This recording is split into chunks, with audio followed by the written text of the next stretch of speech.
Welcome to Lost in Revision. All of our content is public domain, literature, fairy tales, and folklore. We look at stories through an irreverent and lighthearted lens in our discussion episodes, and our daily stories are a fun way to listen to the original versions in a short format that can fit into most people's schedules.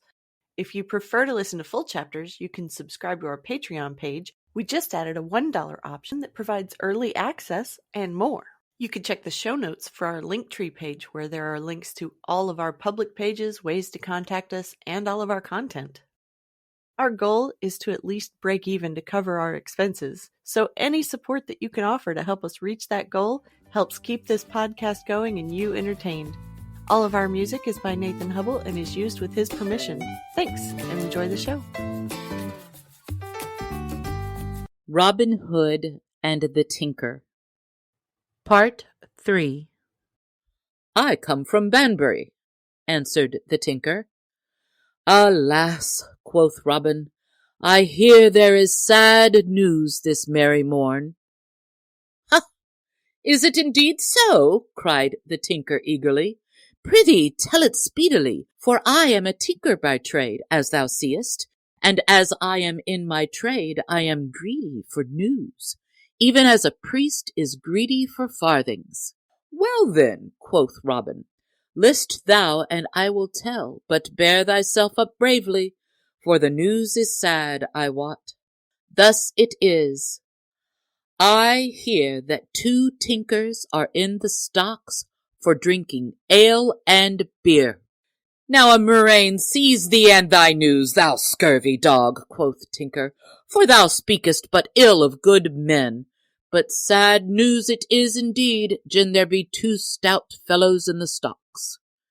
"Nay," said Robin, "thou hast missed the mark, and dost but weep for the wrong sow. The sadness of the news lieth in that there be but 2 in the stocks, for the others do roam the country at large." "Now, by the pewter platter of St. Dunstan," cried the tinker, "I have a good part of a mind to baste thy hide for thine ill jest. But gin men be put in the stocks for drinking ale and beer, I trow thou wouldst not lose thy part." Loud laughed Robin and cried, "Now well taken, tinker, well taken. Why, thy wits are like beer, and do froth up most when they grow sour. But right art thou, man, for I love ale and beer right well.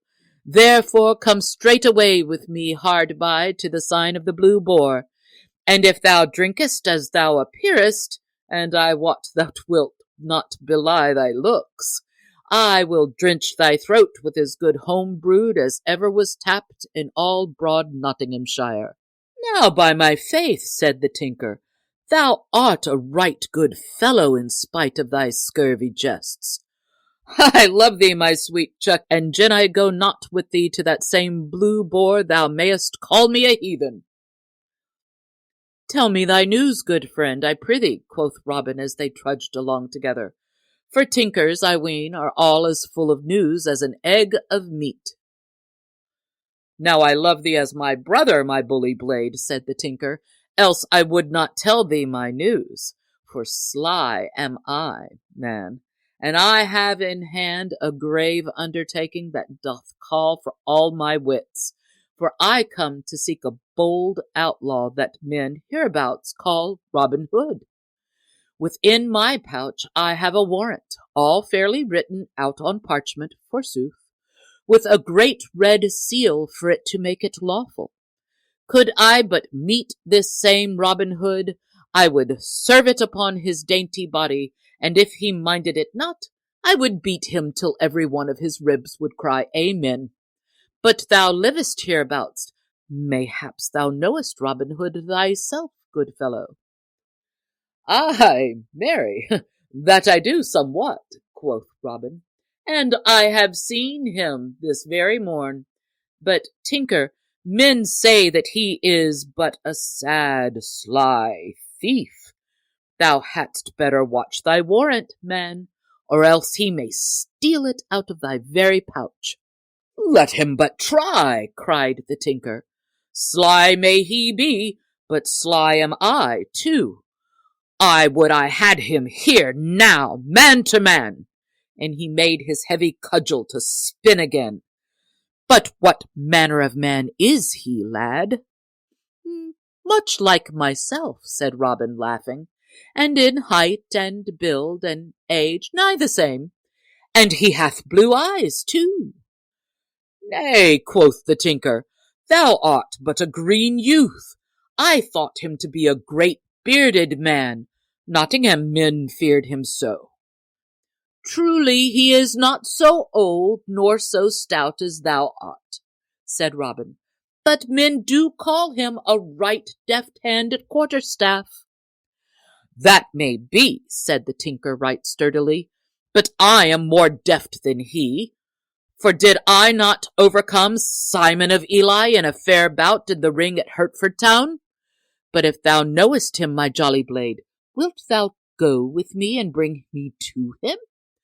80 bright angels hath the sheriff promised me if I serve the warrant upon the knave's body, and 10 of them will I give to thee if thou showest me him.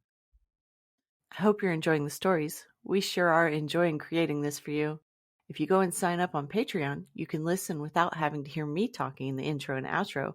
For only $3 a month, you get the full chapters as soon as I have them edited, and you have your own personal RSS feed with no interruptions. We just added a $1 option that provides early access and more. We also have an account with buymeacoffee.com if you want to support us that way. So check out our link tree in the show notes for all of the best ways to get in touch and support the show.